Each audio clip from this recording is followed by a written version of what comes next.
I'm in the middle of the island of New Guinea, where I finally found three of the hardest to contact military commanders on Earth, the commanders of the local West Papuan National Liberation Army. I'm here to investigate what happened just over those mountains a few years ago when Indonesia came in with drones and helicopters and dropped bombs and shot rockets at little huts. Selamat datang di Suara Papua, di mana kami membahas isu-isu penting seputar Papua dan perjuangan masyarakat.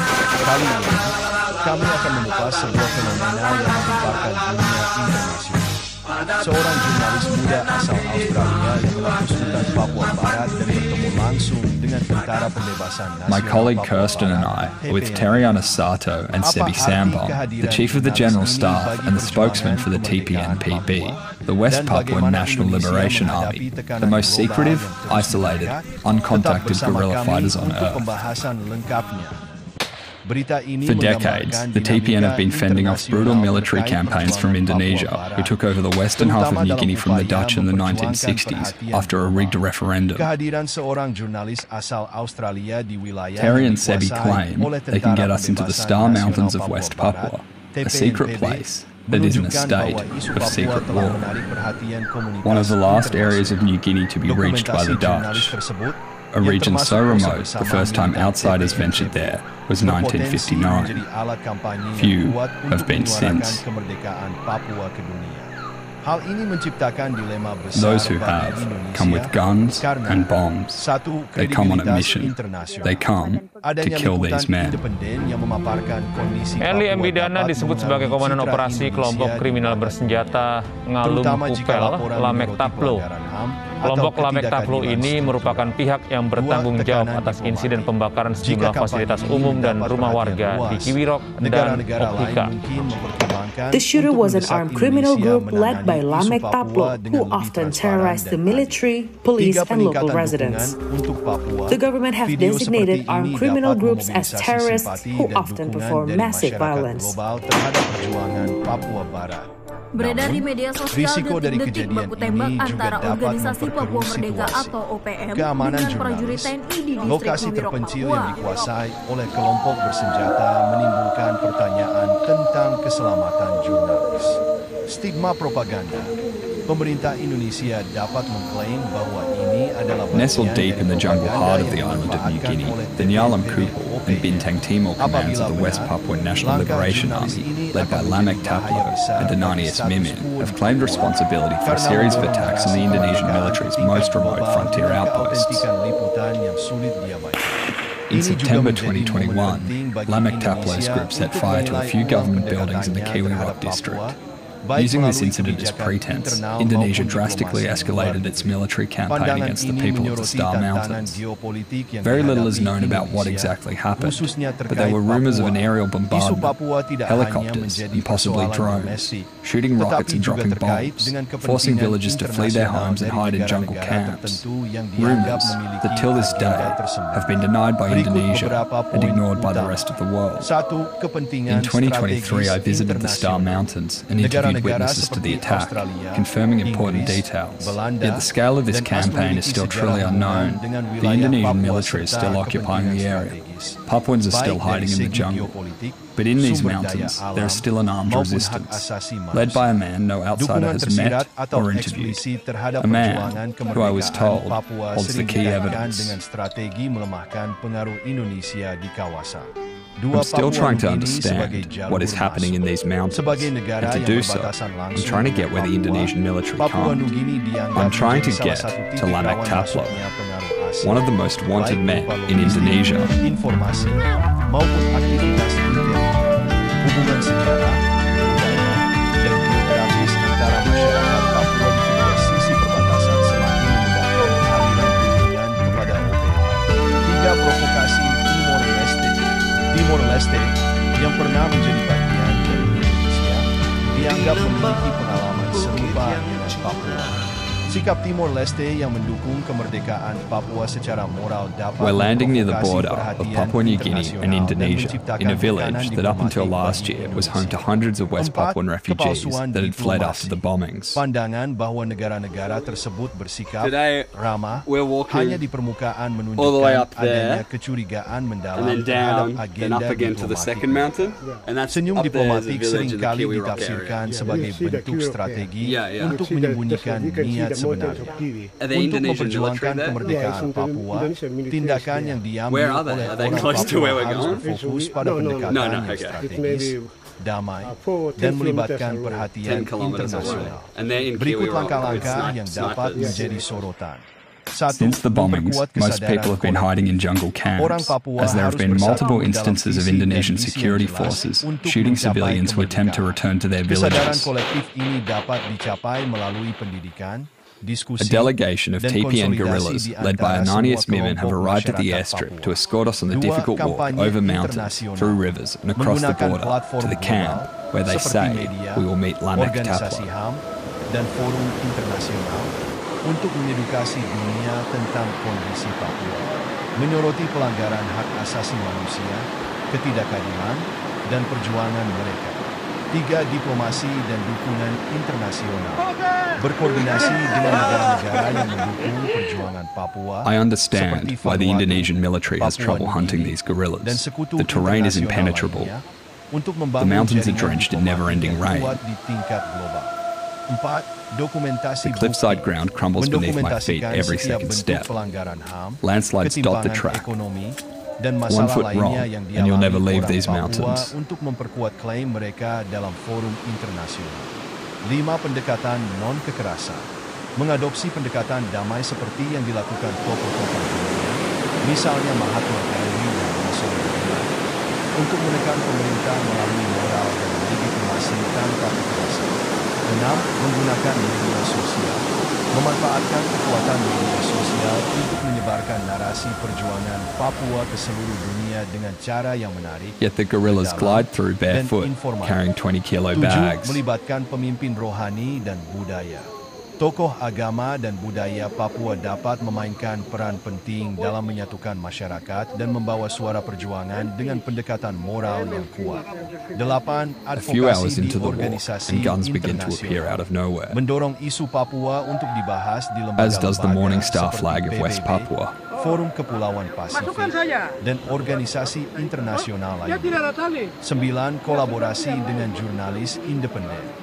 Menyambut jurnalis internasional yang ingin meliput realitas Papua untuk menyebarkan fakta yang terjadi di tanah Papua. We have crossed the 10. border. We're in Meningkatkan Yalam Kupul kapasitas territory, generasi one of muda. Earth's last free Mendorong and generasi secret muda places, Papua untuk technically mengenyam Indonesia, pendidikan but a tinggi frontier di luar which negeri Indonesia dan has menjadi yet to penetrate pemimpin on the yang dapat ground. mewakili aspirasi Papua di dunia internasional.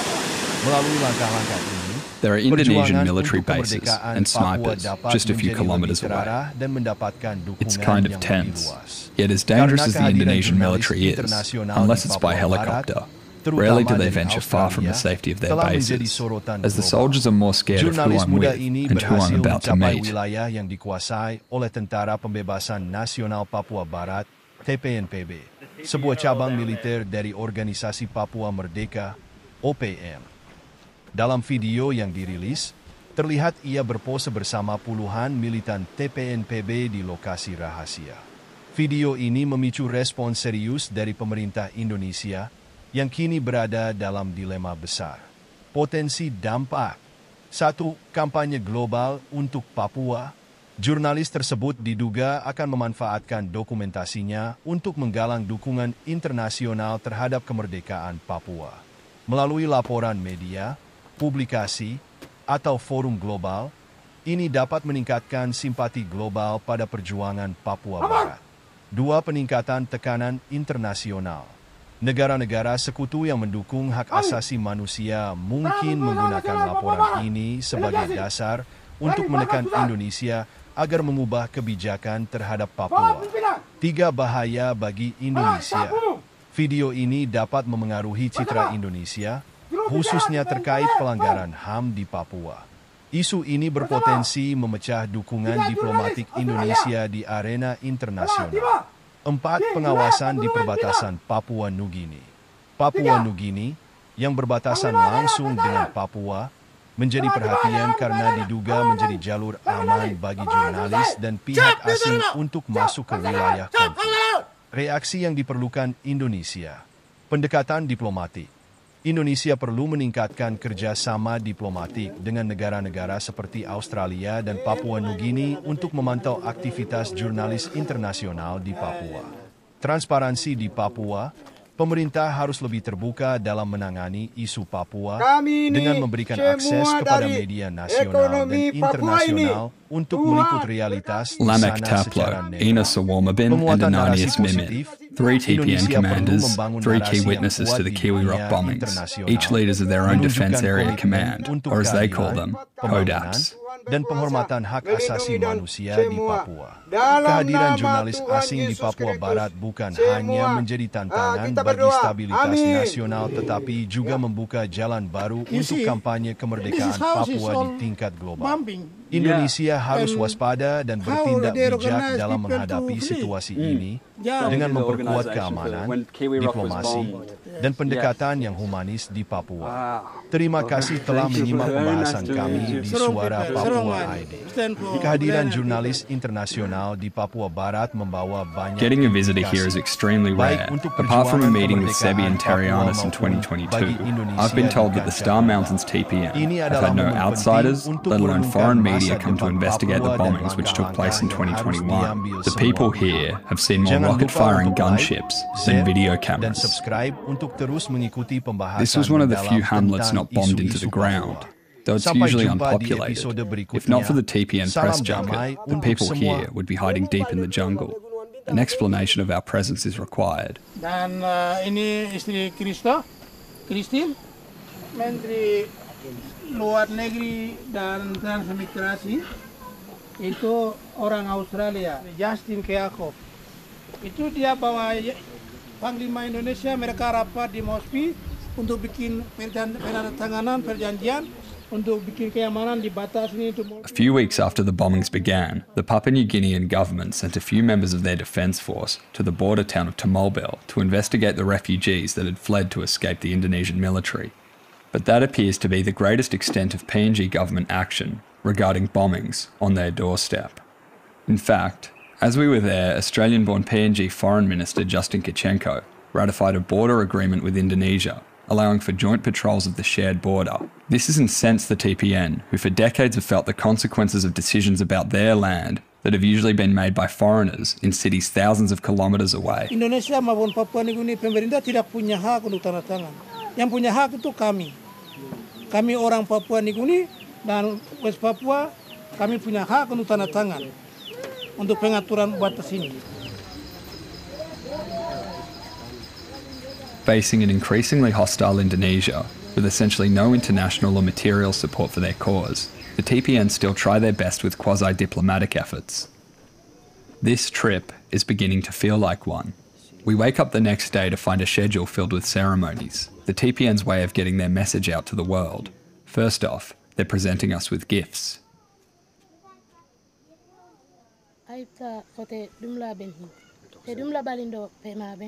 So what did she say about the bombs? He said, these bombs, they throw my house. I went out from the jungle. I stayed in the jungle and I came to here. We need support. Yes. International support. We need any country support. Full support, war, equipment, and also financially. Because we have beautiful ladies in here, West Papua. Many beautiful ladies. Many men like married with them. Understand what I mean? Mm-hmm. That means we have many resources. Coal, mining, forest, time-based, and oil and gas. Everything is there. Anyone interested, please come. Support our logistic weapon system complete and also financial. Then we will see, test who is have good ability and skill to fight for in the field, Indonesia or West Papua. We will see and we will test. If Indonesia, okay, we will surrender to Indonesia. But and then we say Indonesia, let's go, leave our lands. Thank you.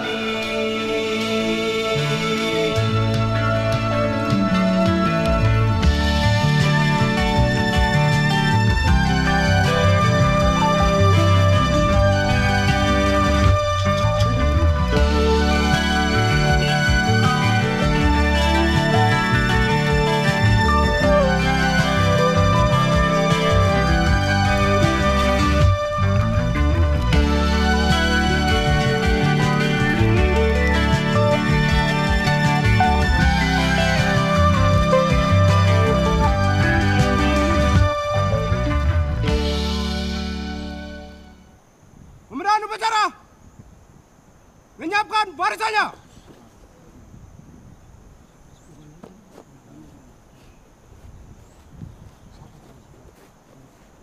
Untuk saudara, siap. Inspektur upacara memasuki lapangan upacara.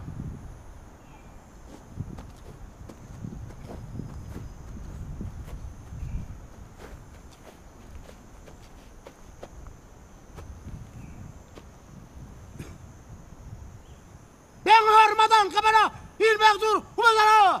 Hormat. Gerak. Bombardir di Kiwirok. Saya mewakili kedua kodap, saya sebagai kodap induk, sampaikan bahwa beberapa bom yang kas turun di pemukiman warga di Kiwirok, 3 kodap. Kekuatan dari kami manusia saja tidak mungkin seperti ini. Tetapi karena Tuhan. Tanpa pengurangan, Umar, dan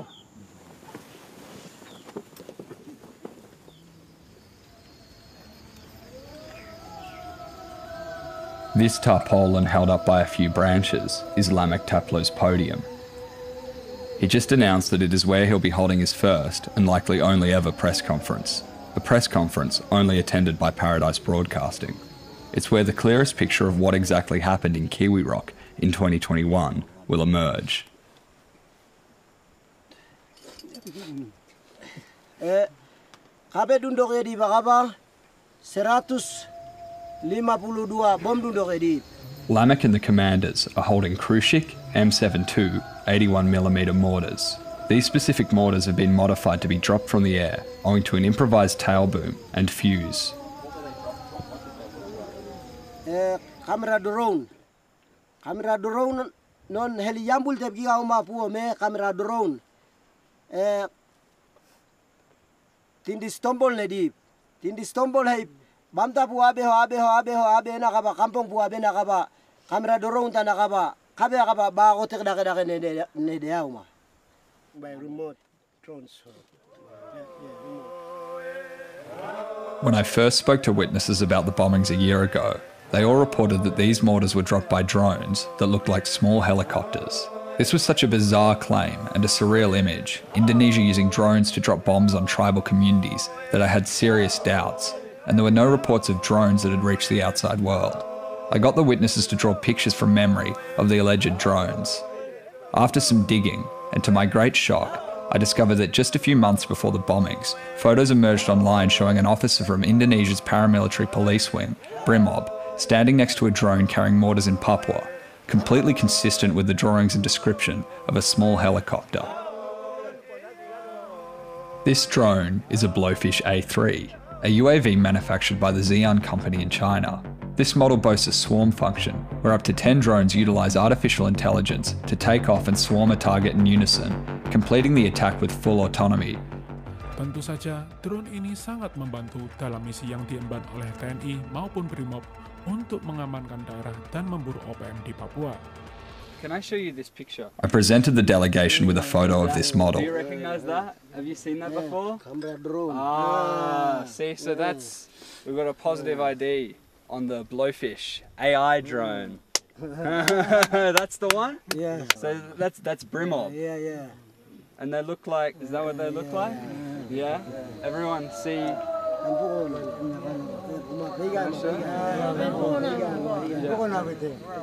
But these drones and mortars were not the only weapons Indonesia used in their assault.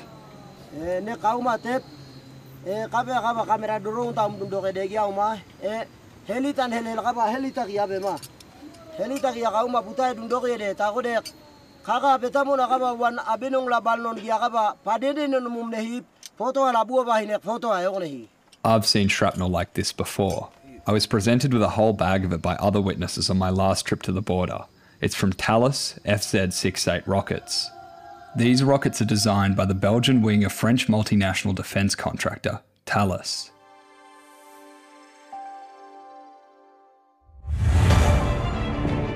Thales licenses the design of the FZ-68 rocket to Indonesian Aerospace, which then manufactures these rockets domestically. These are rockets that carry a variety of deadly warheads. They're designed for use against serious military targets, not sago leaf huts and bow and arrow wielding guerrillas.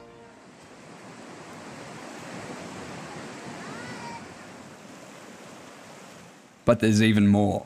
The TPN walked for days, carrying bags of shrapnel, spent munitions and multiple unexploded mortars, across rivers and through mountains, to bring here to show the world. Undeniable evidence of an attack, a deliberate and systematic attempt by Indonesia to depopulate the Star Mountains. A bombing campaign, still denied and ignored by the outside world, that was even larger and more deliberate than what even I had speculated.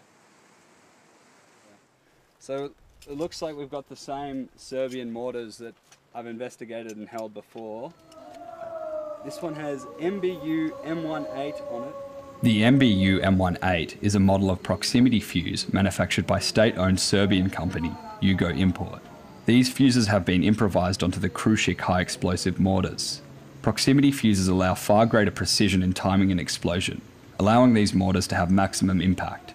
They can increase the lethality of a munition by tenfold when compared to a standard contact fuse.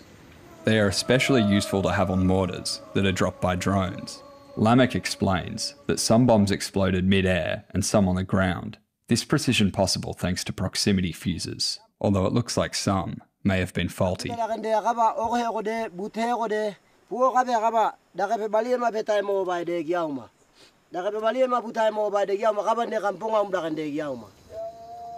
coming down many, but some has destroying up in the middle of the space, and this one's coming down on the ground. Yeah. These are some of the photos taken by Papuans during and directly after the bombings of Kiwi Rock. Some of these have never been published.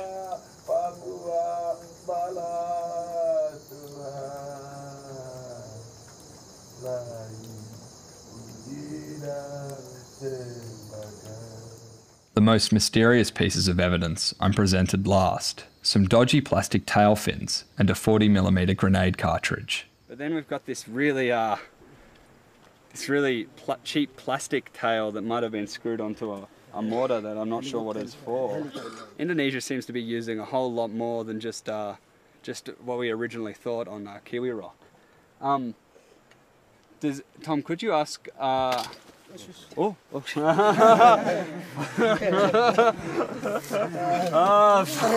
scared. Could you ask Lamek, what did these do?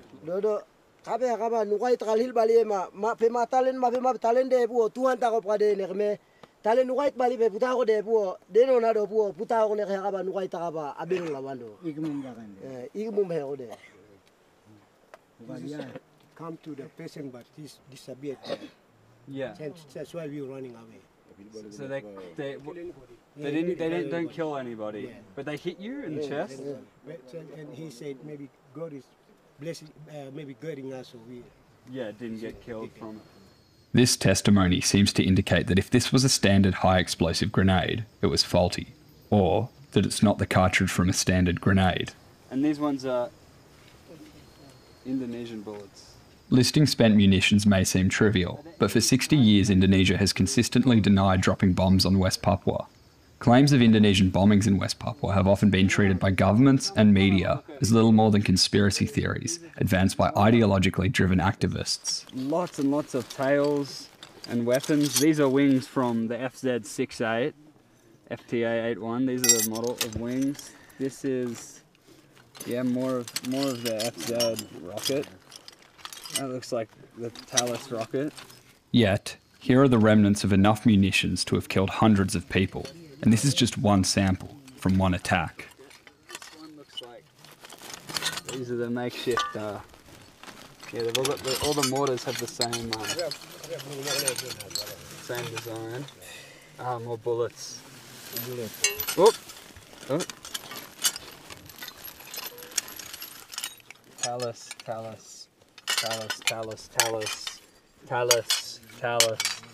Krušik, Thales. So you can imagine what this would be like coming at you at, I don't know, hundreds of kilometers an hour, cutting through you. Thales doesn't have a problem selling these weapons to use in the middle of an island, in the most remote, uncontacted area of an island, that really like had its first contact with the West, or the West, I don't know what the word is, 50 years ago, and they're using these. Is it what is Indonesia defending? They're not defending anything. And what is Thales? What is Thales? I don't know. I'm lost for words. It's pretty. I've seen it before, but there's just so much of it this time. This is just a fraction of it. I saw a big bag in Mobile that had different parts. I took some of it back before. There's more bullets. Yeah, well, not to mention the bullets. So just in this village, this is stuff I haven't seen before. The bags in the previous video that I looked at in Mobile across the border were completely different. These are mortars I haven't seen before. So just in this village, just what the local TPN could carry, we've got 1, 2, 3, 4, 5, 6, 7, 8, 9 mortars. We've probably got more because I've just put this pile here, but this is quite a few Thales rockets. Thales, come on, own up to it. There's like plenty of markings already. Like there's a ridiculous amount of evidence. And then we've got this, which looks like a toy. These ones came from helicopter. Helicopter? Drones? Yeah. Oh, helicopter? Yeah. Drone? Yeah, drone. This one came from helicopter. Yeah, helicopter. What was on this one? This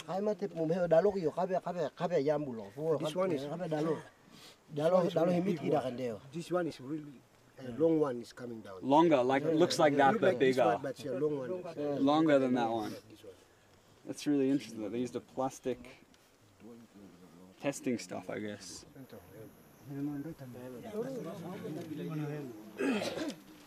So this is what Indonesia uses against Papuans and the West Papuan Liberation Army, and this is what the West Papuan Liberation Army and Papuans are forced to use against Indonesia. It's not a particularly even fight. Bows and arrows versus mortars. Documents released under Freedom of Information requests from Paradise Broadcasting show that a few days after the bombings began, on the 25th and 26th of October 2021, the Australian Embassy in Jakarta made calls to the Indonesian government to inquire, quote, about the reported claims of TNI firing mortars from helicopters in the Papua Highlands. On the 27th of October 2021, the Australian Embassy in Jakarta sent a cable to the Department of Foreign Affairs in Canberra. This cable shows the Indonesian government denied any bombing of Kiwi Rock to the Australian government, with bureaucrats from Australia's Department of Defence, Home Affairs and Foreign Affairs appearing to accept those denials. Quote, the Indonesian government has refuted media reports that security forces attacked villages in Papua using mortar rounds fired from helicopters. However, security forces have acknowledged there was law enforcement activity in the region at the time. Indonesian security forces have denied any bombardment. Papua Regional Police spokesperson, Chief Commander Ahmad Mustafa Kamal, said on 24 October that security forces had been conducting law enforcement and outreach activities in Kiwi Rock, but that those activities had clear rules of engagement. Commander of the local army command, redacted, said none of his soldiers were involved in the bombardments or arson against civilian houses. He claimed that armed criminal groups, KKB, TPNPB, had carried out attacks in Kiwi Rock and the neighbouring Okhika district since mid-September, including attacks which had killed a health worker. Redacted further claimed that the photos which supposedly captured the arson were deliberately circulated by the KKB. Redacted, on 26 October, that Kiwi Rock was now safe and secure. In a comment on the bombing accusations levelled at Indonesia, the cable from the Australian Embassy in Jakarta demonstrates the remarkably quick willingness of these bureaucrats to default to accepting Indonesia's assurances, even when those assurances are contradicted by photographic evidence. Quote, the accusations, such as mortar rounds being fired from helicopters, seem implausible. Indirect fire mortar rounds against the KKB in Papua would be unusual given the high risk of civilian casualties. There are no videos of mortar attacks, nor photographs of civilians with shrapnel wounds, and the supposed unexploded mortar round in photographs does not look like it has been fired. It's extremely difficult to understand the thinking behind this analysis. If not for the Indonesian military, how else would unexploded mortar rounds end up in the most remote mountains of New Guinea?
These are videos of Ananias Mimin's Bintang Timor command of the TPNPB.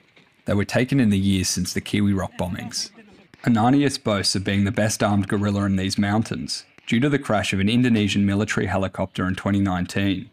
All 12 military personnel on board died. The wreck was in such a remote place, on top of Mount Aplim, it took Indonesia 8 months to locate it, and that was only by air. Dengan peluru kamu kandung itu dapat di mana? Ditempatin sudah. Itu kan dari alam Tuhan langsung kasih begitu, langsung taruh di situ baru kita begitu ceritanya. Saya belumnya itu bilang saya sendiri tidak pernah lihat bodi senjata, terus tidak tahu cara pegang peluru senjata juga tidak pernah lihat. Tapi pas kami keluar ketemu jatuh heli baru kami lihat senjata peluru maksudnya amunisi. Setelah itu baru kami langsung ambil, langsung macam ada petunjuk langsung dari Tuhan atau alam, jadi sudah dari situ kami tahu bunyi tembakan, cara kokengnya, terus apa kasih bunyi itu terus dari situ langsung kami keluar baru ambil keputusan untuk kami mau lawan Indonesia, baru dari situ kami. This is Indonesian Air Force helicopter with 12 personnel. The helicopter crashed. That's Indonesian found this helicopter for 9 months, but they never found. They never found it. After months of searching, Ananias and his command found the wreck on top of their sacred mountain to discover almost everything was destroyed. Everything except 6 FN rifles, 3 Browning high-power pistols, a trove of bullets, and a bandolier. 6 guns and 3 pistols. So Indonesian asked for TPNPP, please return this gun. But we said this already became to property belong to TPNPP. So, welcome. We'll kill you, use this one gun. And how come the helicopter fell out of the sky? They believe that their ancestors, spirit of ancestors work for support them, for keep them calm. Yeah. Because you see this is helicopters already dust. But how? It's impossible, his gun is there. So like the whole helicopter is dust, but the guns are left. Gun is left. So you think magic? Magic, yeah. I mean, like that. And they believe their ancestors put all these things, they save all these things for them. Yeah. And then this gun, another family not use. It only works for Mimin. Yeah. So when others try to use the gun, it doesn't work. Yeah. Nature already make promise with those boys. Yeah. So another can hold this gun, it's not work. I think modern people, you will not believe, but this is reality. And we believe, because we are still under our custom, and we believe our ancestor history, our mountain, there is our power. This newfound firepower inspired a new strategy for the Bintang Timor Command, a strategy designed to maximise the impact of their bullets, a scarce commodity for the TPN. Shooting sparingly and deliberately at any aircraft that attempts to land anywhere near their territory. For a while, this had the effect of forcing some airlines to temporarily suspend flights into the regional capital of Oksibil. But there's a deeper reason this strategy was adopted.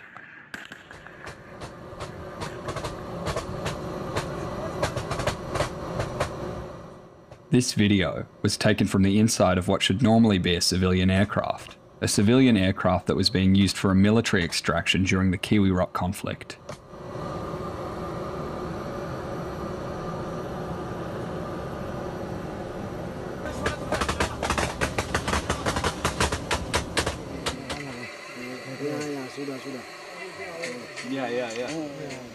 Sources have identified this aircraft as belonging to Smart Aviation, a Jakarta-based charter airline company that has garnered a reputation in Papua for transporting military personnel.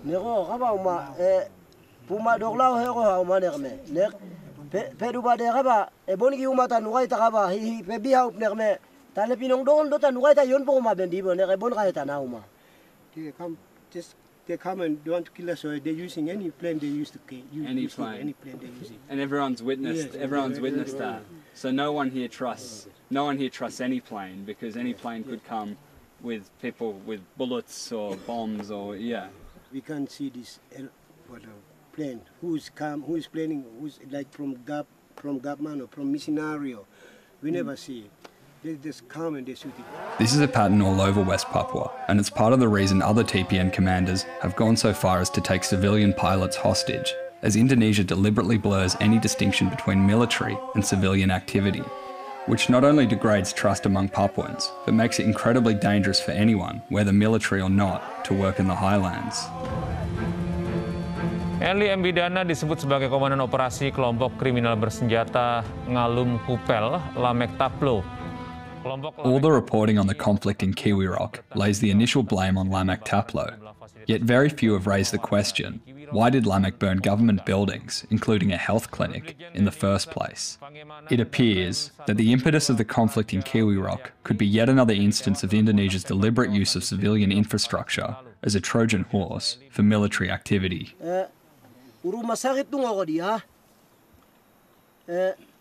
Indonesia be agaba tale kaga be ahele mon kayoma kaga yen puglon kay nerme satu akabe mama yung akame matigan generasi orang Papua heon kay nerme kauma mariauma maridom te agaba dokter agaba pistola agaba nugai te bonia nginunu ba agaba pistola kasige luar hene no nugai baliuma 21 kali tembakan herne o gaben po Indonesia be agaba mantri ado nekot ay badungo diam. The reason of I been the clinic, one of the doctor is working inside. He's a staff inside. This has been the consistent testimony from Papuans from the beginning. Claims that the conflict began when an Indonesian migrant doctor stationed at the health clinic in Kiwi Rock, working closely with the Indonesian military, opened fire at Papuans, prompting Lamek to order the arson of the clinic. Because of this repeated pattern from Indonesia, in the Papuan highlands, there is little trust of NGOs, let alone of supposed do-gooders from Java. The 1996 Mapenduma hostage crisis was a particularly sordid example of Indonesia's Trojan horse tactics, wherein special forces went so far as to use a Red Cross helicopter to sneak into a village where they then indiscriminately shot and killed civilians. The statements all confirm. A white helicopter with Indonesian soldiers hiding in the back. A Red Cross flag, white people shooting at them, and many of them claim a white woman whom they've learned to trust. It seems since then, not much has changed. One helicopter fly from Pente side to Kiwi Rock, and then people think, oh, this maybe a few days ago we fight and destroying this Kiwi Rock town, district town.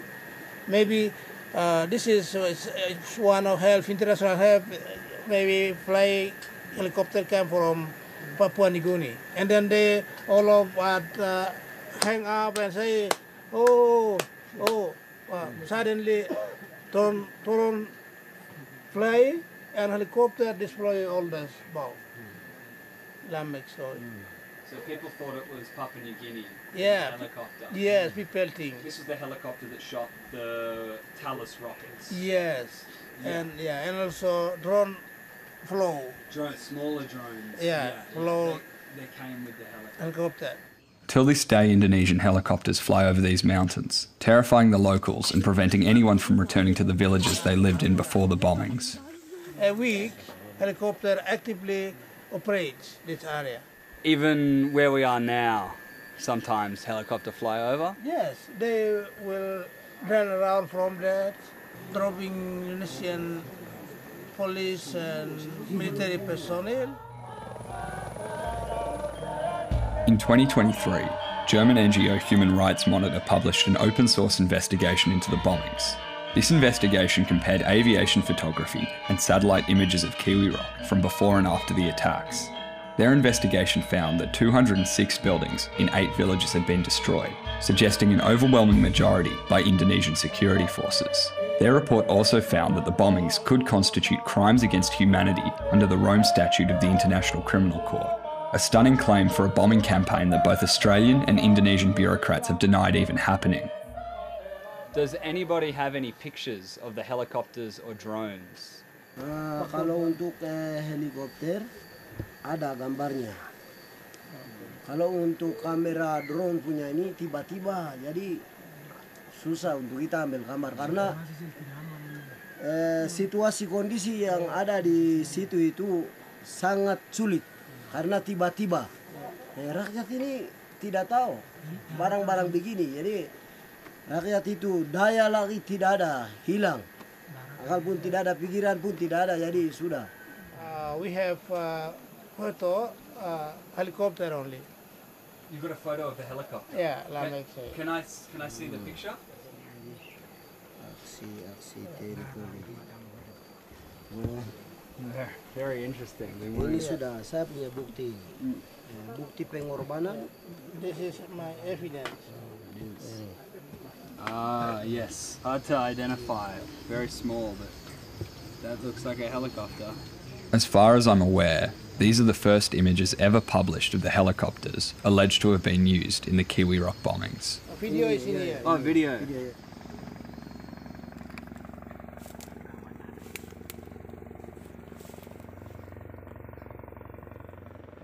This video, dated the 28th of September 2021, shows the TPN shooting at what appears to be a Bell 412 helicopter, the model used by Indonesian security forces to conduct evacuations during the Kiwi Rock conflict.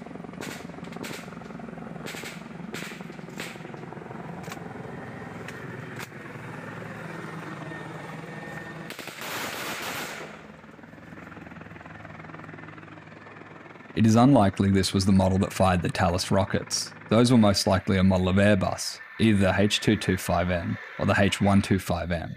A now deleted Talus webpage advertised that the Indonesian army had received training from Talus on the maintenance of FZ-219 rocket launchers attached to Airbus helicopters, the same launchers used to shoot the FZ-68 rockets.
Operation Commander under Lamek.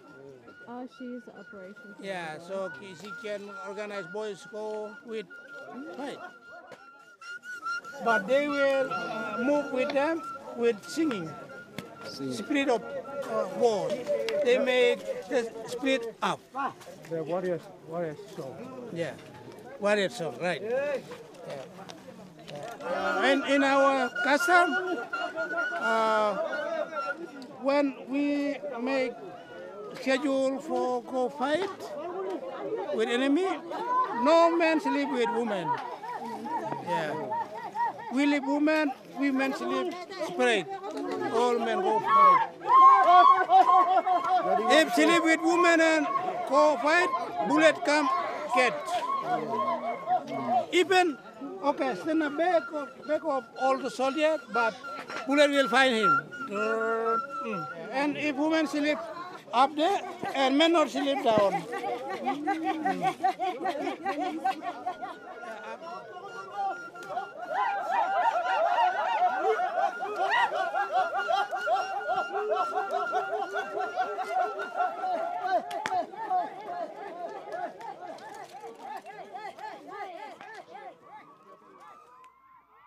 In 1963, American anthropologist Robert Gardner released his seminal documentary, Dead Birds, an ethnographic film which captured extraordinary footage of the Dani people, locked in what was described as Stone Age warfare, opposing clans shooting bows and arrows, throwing spears across the lush foothills of the Baliam Valley, a place and people only encroached upon by outsiders 30 years earlier. For here in the Star Mountains, it was even later, 1959, when the Dutch first came. Gardner shot his film, knowing it would contain the only images ever captured of humanity in this form of existence. Yet exactly why this would be the case would have been unimaginable. Less than 15 years later, the people in this same valley, the last settled civilization encroached upon by the industrial world, were forced to turn their poison arrows upwards, as they were now being bombed with napalm from helicopters and Bronco attack aircrafts. Indonesia's late 70s bombing campaign against West Papua has to be one of the largest mass killings of the second half of the 20th century, that by most official accounts never happened. Reports detail thousands upon thousands massacred, those who surrendered boiled alive, burnt alive, buried alive, and worse. Yet not a single photograph of this campaign exists. The vast expanse of mountains, jungles, rivers, absorbing the screaming, the booming, the man-made thunder, all kinds of depravity brought by the cowboys from the west. For 60 years, highland Papuans have been trying to tell the world of what Indonesian security forces have done in these mountains. Yet if their message ever did reach the lowlands, it became nothing more than a rumour. For a nation to bomb its own tribal communities would be an act of such extreme asymmetrical aggression that the suggestion in of itself to outsiders was almost comical. But as well as mortars and rockets, now phones and cameras have slowly made their way into these mountains, and the TPN can document their last stand. But will anyone watch?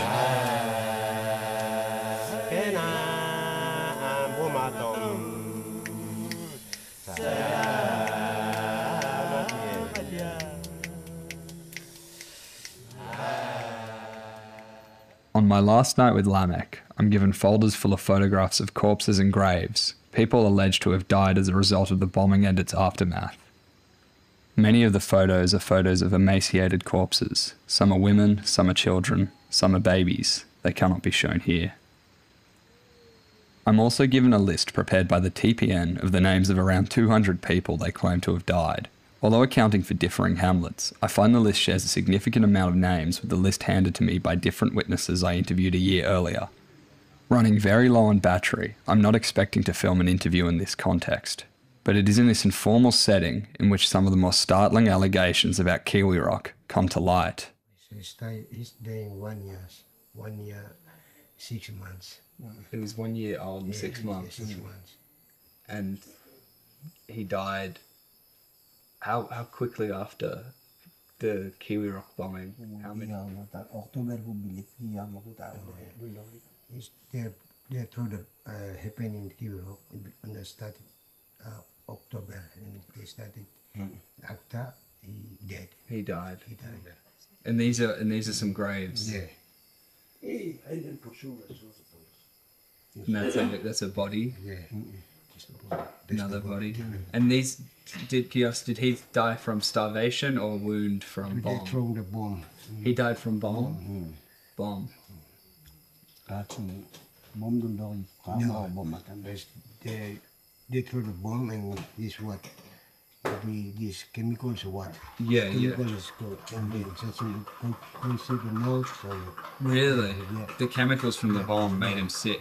The first time they throwing is the people is not dying, but they throwing this chemical up between 1 month later or 2 months. The people is dying. 2 months later. 2 months later, the people is dying. What does it look like? What's this chemical? Like dust. Dust? Yeah.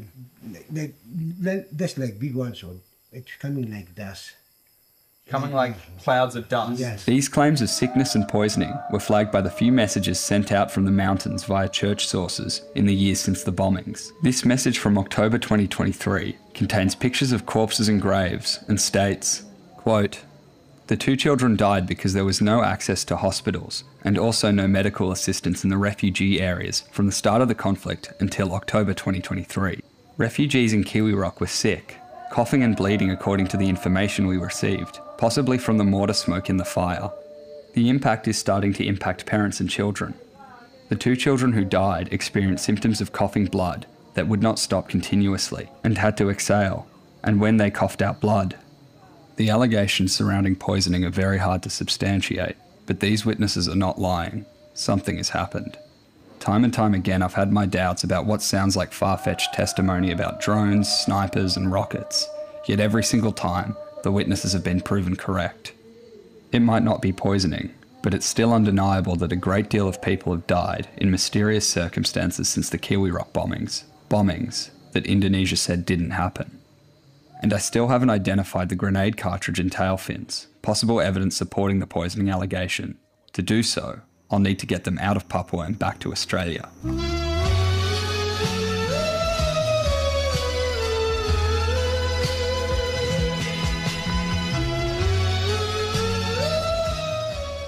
Landing back in the outside world, we are immediately greeted by the Papua New Guinea police force, who after some negotiating say they just want to drive us from the missionary plane terminal to the main commercial airport.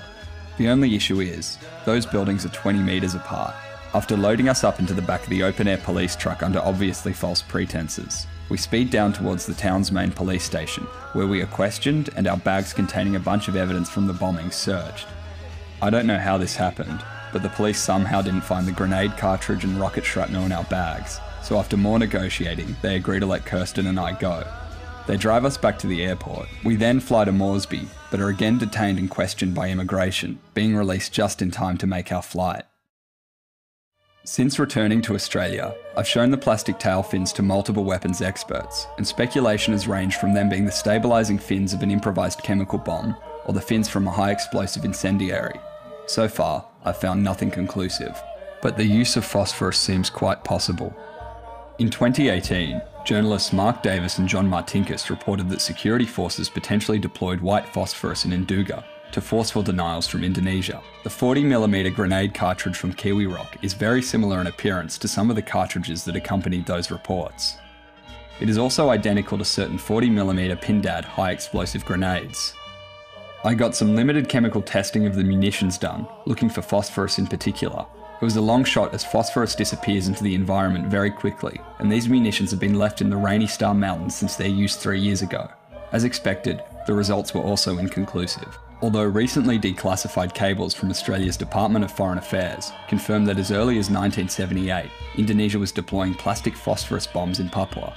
Ironically, these cables were speculating that Indonesia was open about their use of phosphorus to cover for their use of, quote, high explosive rockets and possibly even bombs. Saya mau tanya kepada PBB bahwa apakah dari 36 kodam ini sudah punya heli, sudah punya kamera drone, maka dari Indonesia kasih turun bom dengan melalui helikopter dan melalui kamera drone kepada kami TBNPB dan juga pemukiman warga begitu. Saya tanya kepada pihak PBB begitu. Jadi tolong jelaskan. Papua? Papua? Unfortunately for Lamek and the Nyalam Kupal people, the UN won't explain, nor will Indonesia, nor will the foreign weapons companies profiting from West Papua's obliteration. Like the American Indian Wars, or Australia's frontier wars, this is an asymmetrical war, a war waged by an industrial power eager to exploit the riches of its frontier against tribes, a war that has been heading in one direction. Did he die after Kiwi Rock starvation? Starvation? Bilan taplo. Yeah, his son. He's died. He died? Yeah. After Kiwi Rock? Yeah, after Kiwi Rock. This is your son? Yeah. Oh, wow. Did he die from starvation or from? From after this. The sickness. Sickness. From maybe bomb or maybe. There's something else going on. Yeah. Smoke. From the smoke. Smoke.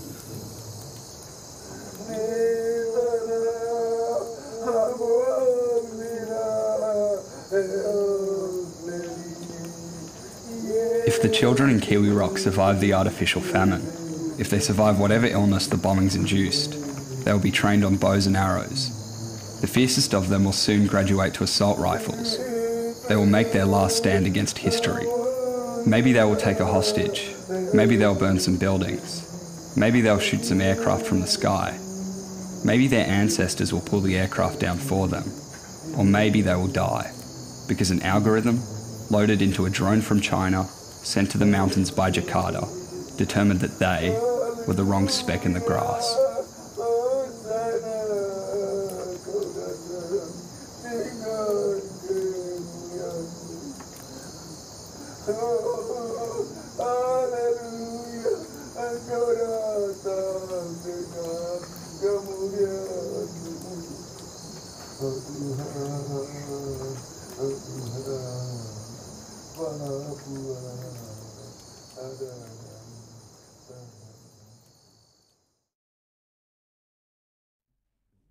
Thank you for watching that fairly bleak documentary, but we don't want it to be impotently bleak. So there are some things you can do that we're going to request of you if you want. First off, we've partnered kind of up with PNG Trust. They helped us do this documentary in the first place. They're an NGO based in Papua New Guinea, and they're planning on hopefully getting some supplies into the Star Mountains, like food, rice, communications equipment, some literacy training and medical assistance, just so people can better document what's happening to them and also just eat, because you probably saw in the documentary the kids there, they've got bloated bellies, which is a sign of protein malnutrition. So we've linked that that fundraiser in the description. So if you want to help out, that'd be hopefully we can do something and raise some money and bring some supplies in. Other things you can do is stay abreast of the situation, subscribe to Paradise Broadcasting. We're seem to be the only outlet that really does this story. We've got a national broadcaster that's more interested in spending millions a year producing slop investigative journalism. And then there's other things you can do to support West Papua. Yeah, you can just show your support by writing comments, by writing to your MPs, and just following the story. And especially right now, it's really important that we keep an eye on what's going on in West Papua and don't let Indonesia silence the situation there, because with the recent election of Prabowo Subianto as the new president, he said he's going to be increasing the military operations through West Papua, and so it's really quite a scary time. Just where we were, very close, they've just done a military operation, and we're getting pictures of IDPs in Oxop right now. So all the more reason to donate to PNG Trust if you want to. I don't know. We'll try get stuff in there. Yeah, it's really, I don't know, it's bleak. Also, just quickly, if you have any theories about maybe what the red tail fins are, or anything in this video, or any tips, you can email me. I've put my email in the description. Yeah, thank you for watching.